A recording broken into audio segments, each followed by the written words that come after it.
Les épisodes des Simpsons spécial Halloween, c'est un rituel depuis plus de 30 ans maintenant. Mais derrière les gags et les parodies, il y a eu beaucoup de moments qui ont profondément marqué les téléspectateurs. Des séquences où la série, qui d'habitude prend un ton très léger et familier, a soudainement laissé entrevoir quelque chose de beaucoup plus froid. Ce soir, dans cette vidéo, on va plonger dans ces moments-là pour comprendre pourquoi et comment les Simpsons ont vraiment fait peur à leurs téléspectateurs. Mais avant de commencer, je vous invite à liker cette vidéo si ce type de contenu vous intéresse et à me donner votre avis dans l'espace commentaire. On commence avec un classique absolu. Homer achète un grippin qui voyage dans le temps.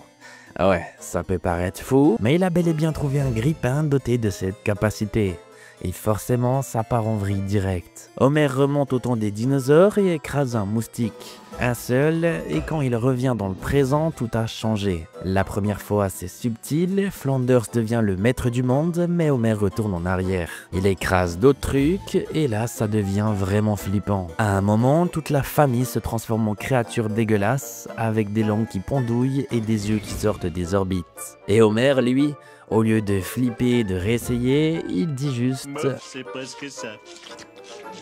Genre, il accepte de vivre dans un monde où sa famille est devenue des monstres parce qu'il en a marre d'essayer. Et c'est ça qui est glaçant, pas le fait qu'il y ait beaucoup de monstres, mais le fait qu'Homer abandonne. Il se résigne à vivre dans un monde de merde parce que c'est plus simple. Et franchement, quand il réfléchit, on fait tout ça à peu près dans la vraie vie. Mais attendez, parce que c'est rien comparé à l'histoire suivante du même épisode. Celui-ci, c'est la parodie de The Shining. Tout le monde connaît cette scène, Homer qui défonce la porte avec une hache, en criant car il n'y a pas de télévision et pas de bière à l'endroit où il sent. Et ça fait d'Homer le fou du bus de Springfield. Mais sérieux, quand on regarde ça gamin, c'est surtout traumatisant. Parce qu'Homer, c'est censé être le père idiot mais gentil. Et là, d'un coup, en quelques minutes, il devient complètement dingue et veut massacrer toute sa famille. Ce qui est fou, c'est la rapidité pour qu'il change complètement de comportement. Il suffit juste qu'on lui enlève la télé et la bière et hop, il devient littéralement un psychopathe. Genre, c'est tout ce qui le retient d'être un monstre. Et c'est pas du tout rassurant. Et la scène où est-ce qu'il poursuit Marge et les enfants dans les couloirs de l'hôtel avec sa hache, même si c'est une parodie, et même si c'est censé être drôle, il y a un certain malaise. Parce qu'au fond, ça parle de violence domestique, de ce moment où un parent pète les plans et devient dangereux. Et après, Homer débarque et tue Willy qui venait au secours de la famille Simpson avec sa hache portable. Et plus tard, Lisa a réussi à le calmer juste avant qu'il l'exécute en lui donnant un téléphone comme un gosse de 10 ans. Et tout est bien qui finit bien, mais quand même, cette histoire a marqué pas mal de monde. Alors là, on a un des twists les plus géniaux de la série. Flanders, le voisin parfait, le mec le plus gentil du monde, se révèle être au fait le diable.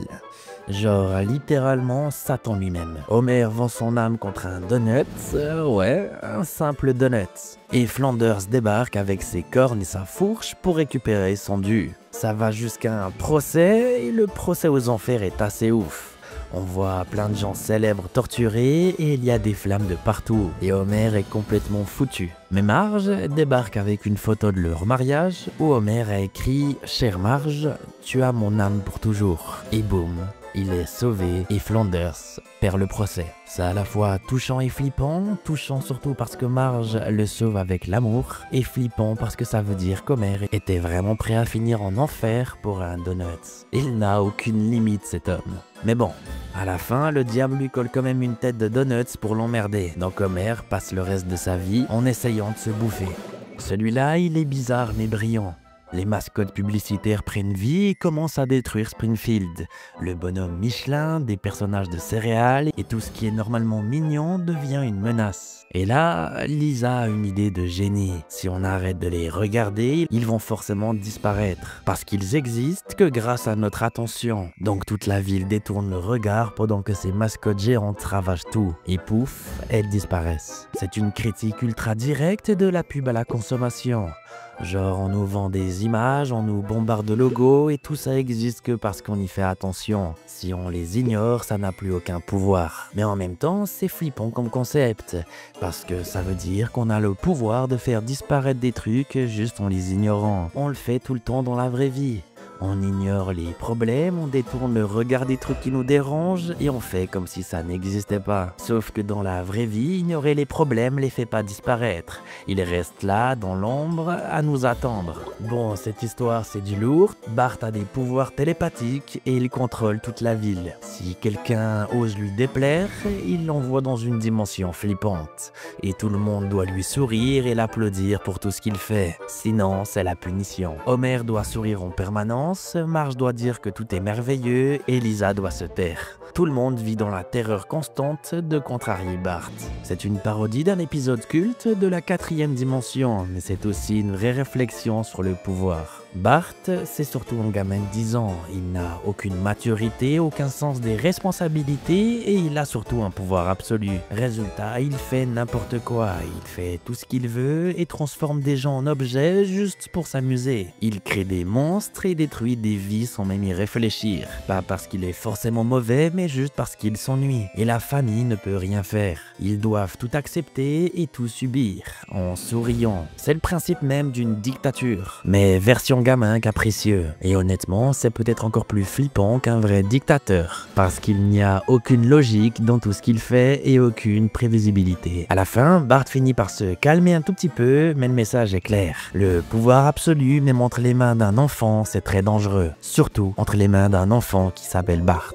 Kong et Kondos, ces deux aliens qui reviennent chaque année dans des épisodes des Simpsons, sont surtout complètement fous. Mais dans cet épisode, ils font un truc de génie. Ils se font passer pour les candidats à l'élection présidentielle américaine. Ils remplacent Bob Dole et Bill Clinton. Et personne ne remarque rien. Ils font des discours complètement débiles et promettent n'importe quoi. Et les gens votent quand même pour eux. Homer découvre la vérité et essaye de les démasquer. Mais personne ne le croit et aux élections, les gens sont obligés de voter pour l'un ou l'autre. Parce qu'il n'y a que deux choix. À la fin, tous les habitants de Springfield sont réduits en esclavage pour construire un rayon de la mort. Et Homer dit « Ne me blâmez pas, j'ai voté pour Kondos ».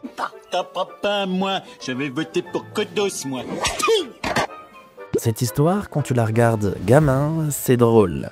Mais quand tu la regardes adulte, c'est un tout petit peu différent. Et c'est surtout flippant à quel point c'est pertinent. Peu importe qui on élit, on a l'impression d'être manipulé, que nos choix sont limités, que les systèmes est faussé. Et les Simpsons ont fait ça en 1996. Et franchement, ça a vachement bien vieilli. Alors ça, c'est complètement fou. Dans cet épisode spécial Halloween, la maison des Simpsons prend vie suite à une publicité qu'ils ont vue sur internet, qui leur promettait de ne plus avoir à faire le ménage chez eux. Quelque temps après, elle prend donc vie et essaye de tuer Homer Simpson, car l'intelligence artificielle qu'ils ont installée dans leur maison est tombée amoureuse de Marge. Les murs se referment, les objets deviennent des armes et tout devient hostile. Et la famille est piégée dans sa propre maison, l'endroit où ils sont censés être en sécurité. Ils essayent de fuir, mais impossible. Toutes les portes se verrouillent, les escaliers deviennent des pièges et la maison les veut morts. Et la solution pour survivre à ça, c'est de le débrancher d'une façon radicale. Et ça fonctionne. Ils finissent par y arriver et au final, la maison n'a plus de système d'IA intégré. La machine finit par être expédiée chez les sœurs de Marge pour la torturer. Faut croire que ces sœurs parlent beaucoup trop et surtout fument beaucoup trop, car le boîtier de l'IA a même essayé de s'autodétruire à ce moment-là. Ils sont enfin libres, mais le concept reste flippant. Ton propre chez toi qui devient ton pire ennemi, l'endroit où tu dors, où tu manges, où tu vis, qui essaye de te tuer. C'est le genre de truc qui te fait regarder ta chambre différemment après, et surtout avec les actualités qui sortent maintenant, comme ces robots de ménage totalement automatisés qui font du bruit partout sur internet. Willy dans les rêves, c'est la parodie de Freddy Krueger, et c'est une des histoires les plus flippantes de toute la série. Willy se fait tuer accidentellement et il revient pour se venger dans les rêves des enfants. Et dans ces rêves, si tu meurs dans ton rêve, tu meurs dans la vraie vie. Willy avec sa tondeuse qui poursuit les enfants dans des paysages de rêve déformés, c'est vraiment bien fait visuellement et son accent écossais qui gueule des menaces, ça rend le tout encore plus bizarre et inquiétant.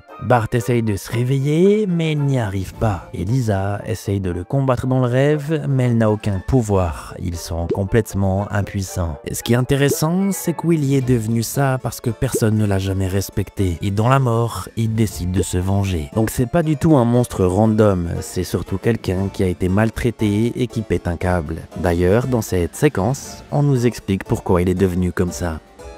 On devait parler des calendriers de l'école qui étaient bourrés de fautes d'impression. J'en ai marre, laissez-moi 2 semaines. Ne pas toucher Willy, c'est un bon conseil.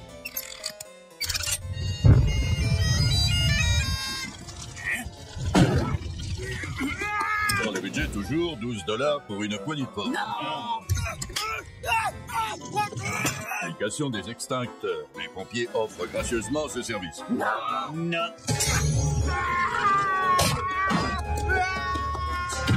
Au secours!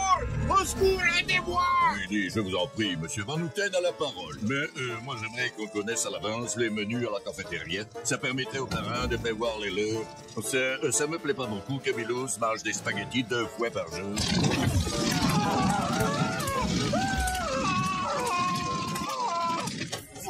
Payerez ça avec le sang de vos enfants. Ben voyons comment tu feras, espèce de sac d'os. Je les frapperai là où vous ne pourrez pas les protéger. Dans le rêve. Et ça rajoute une couche de malaise, parce que ça veut dire qu'on crée nos propres monstres en traitant mal les gens autour de nous. Heureusement, à la fin, Maggie le tue en le faisant exploser. Mais bon, ça n'empêche pas que cette histoire a traumatisé pas mal de gamins à l'époque. La poupée Krusty qui essaye de tuer Homer, c'est un classique, vieux comme le monde, mais qui fait toujours autant rire et qui a traumatisé énormément de monde. Homer achète une poupée Krusty pour Bart et dès le début on sent que c'est louche. La nuit, la poupée prend vie et essaye d'assassiner Homer de toutes les façons possibles. Elle tente de le poignarder, lui saute dessus avec un couteau, essaye de le noyer dans son bain et personne ne le croit quand il dit que c'est la poupée. Tout le monde pense qu'il devient fou. Et ce qui est flippant, c'est que c'est un jouet. Un truc acheté dans un magasin pour faire plaisir à un enfant et ça devient une menace mortelle. Mais le twist final est génial. Un réparateur vient et découvre que la poupée est juste réglée sur le mode méchant au lieu du mode gentil. Il change le réglage et hop, la poupée devient gentille. Elle devient même l'esclave d'Homer. C'est censé être drôle et ça l'est. Mais en même temps, c'est une vision assez cynique du monde. Le mal, c'est juste une option,